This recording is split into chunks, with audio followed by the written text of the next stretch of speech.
Yeah, so today we're on module 3. Yeah. Yeah, so this module again, it's on deep learning, but I think we're getting more closer to the more applied parts of it. So today we're looking specifically at deep learning for images, which I find to be a really cool topic. So yeah, excited for today's topics. Yeah, so since it's for images, we'll be looking at CNNs, so convolutional neural networks, which is I think pretty commonly used for image data. So yeah, that's why we'll be talking about it. Okay. Yeah, so the topics we'll go over today. Yeah, so here are the topics. So first, like, just a big question, like, why do we use CNN for image data, right? And then we'll also talk about like how CNN works, and the last topic is just transfer learning, which is a pretty cool, I guess, like tool that you can use. Yeah, so we'll talk about that as well. Yeah, so first, so how is images represented as data, right? We see images basically everywhere now, but I think as data, it's quite interesting how it's represented. So images are basically matrices of pixel values, as you can see here. And then, so this is a photo of an image of a RGB, an image of an RGB image. So RGB is like red, green, and blue, right? So there will be 3 channels for the 3 different colors. So yeah, that's how it's represented.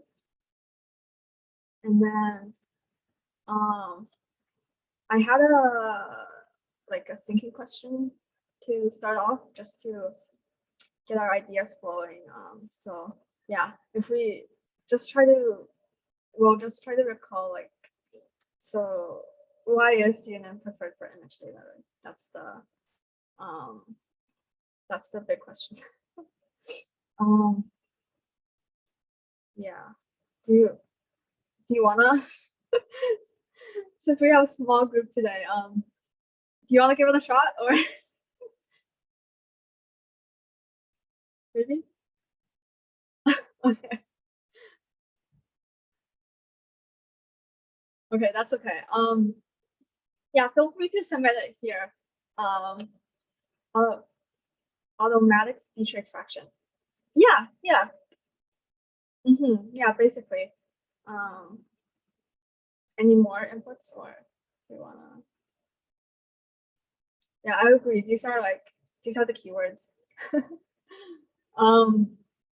Yeah, so CNN, it's able to capture / extract the spatial and temporal dependencies.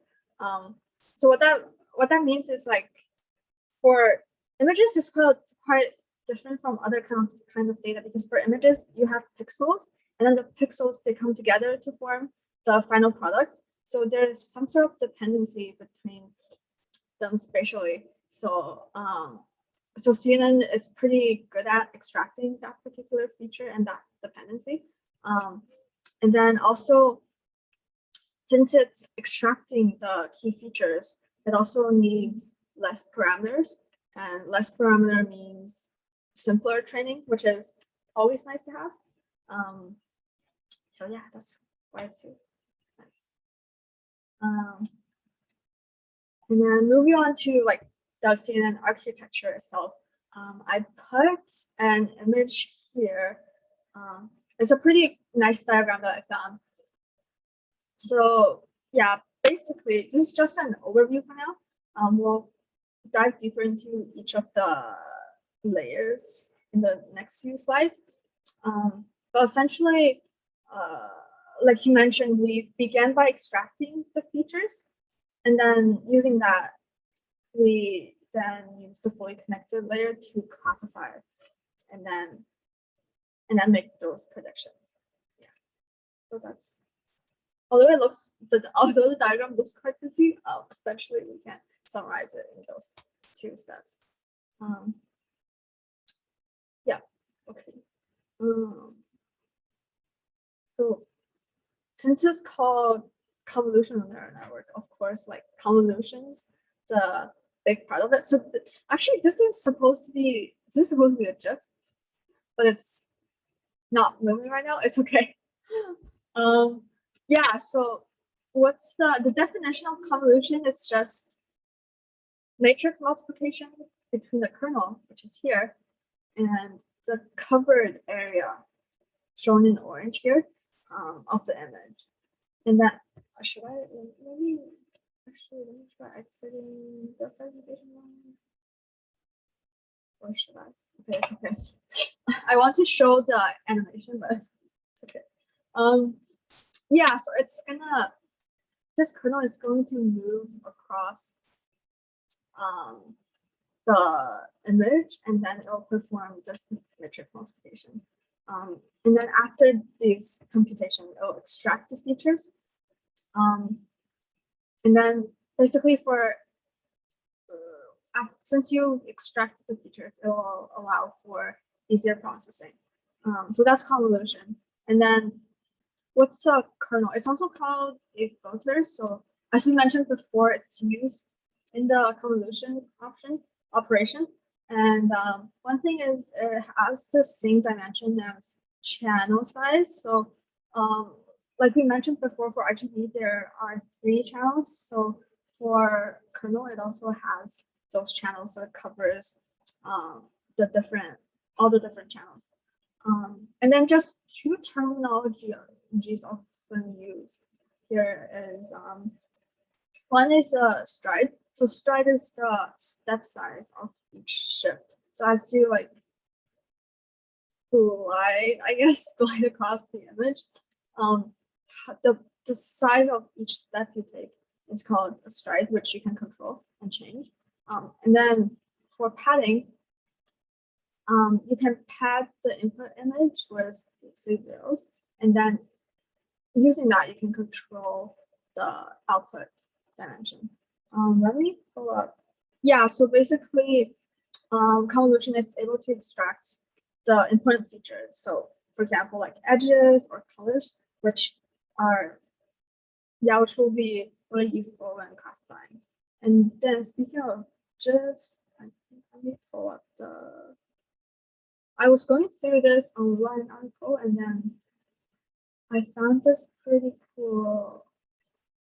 Okay, so this one is finally animating. Yeah, so as you can see, it just the strides here, it has no strides, but here you have strides. So the step you take is different. And then if you add padding, which is the dotted part, it'll affect the output, essentially.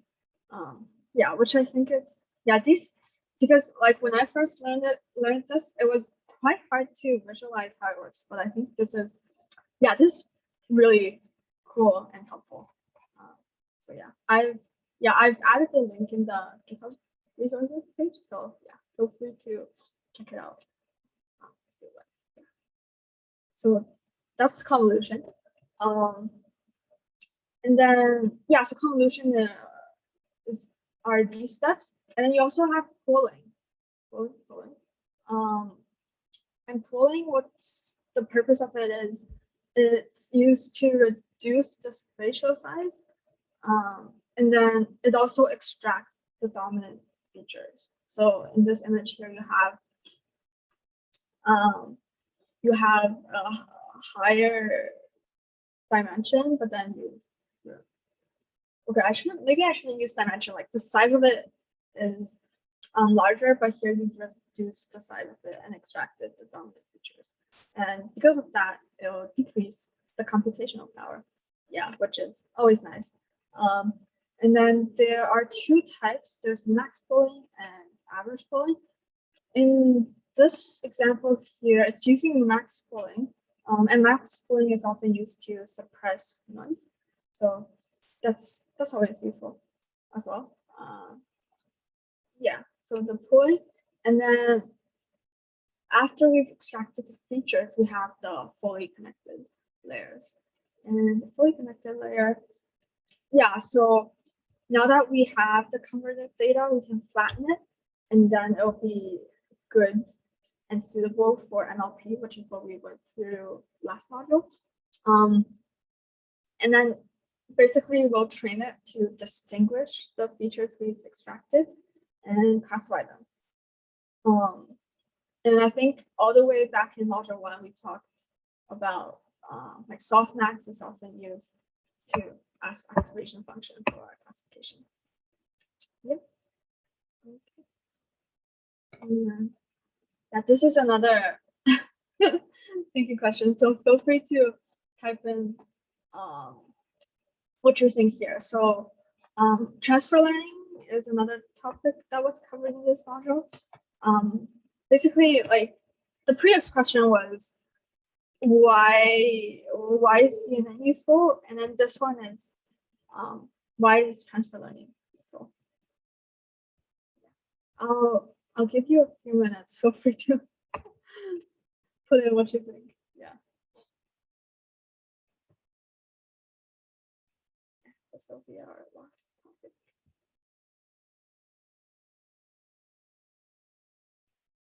I think actually like the reasons are pretty similar in like the most fundamental way.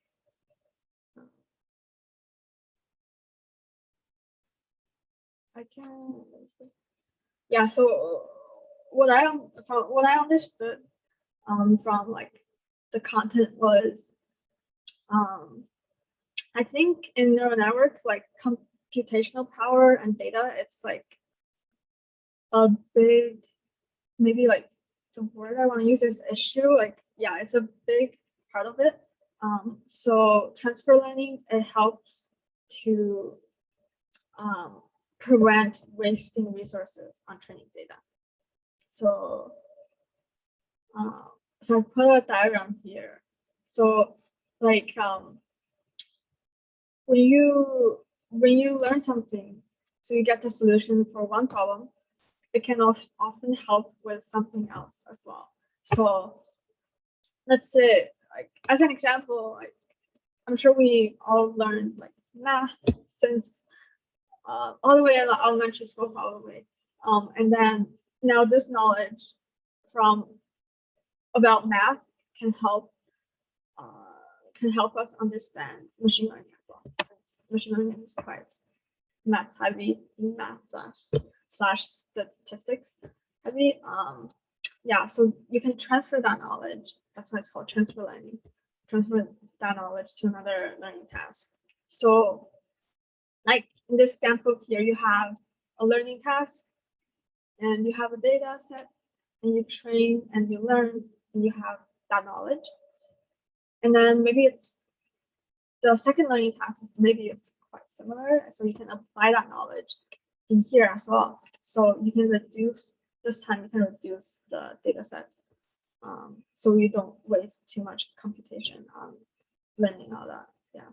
So in transfer learning, you can use pre-trained models and they serve as a feature extractor to extract the features for you since they've already learned that. And a pretty useful tool in transfer learning is fine-tuning. So yeah, as the name suggests, you retrain certain weights in the layers, this just to fine-tune. Yeah, that's why it's called fine-tuning. Yeah. Okay. Yeah. So yeah, those are I went over like the higher level concepts from this module. I think I saw, yes, learning previous tasks. Yes, kind of, yeah. Yeah, so I wanted to leave more time just for general discussions or questions. Actually, should I? Okay, I'll leave this here. Yeah, general questions or discussions. Yeah, or even like things from, oh, I should stop recording actually. It's the invitation.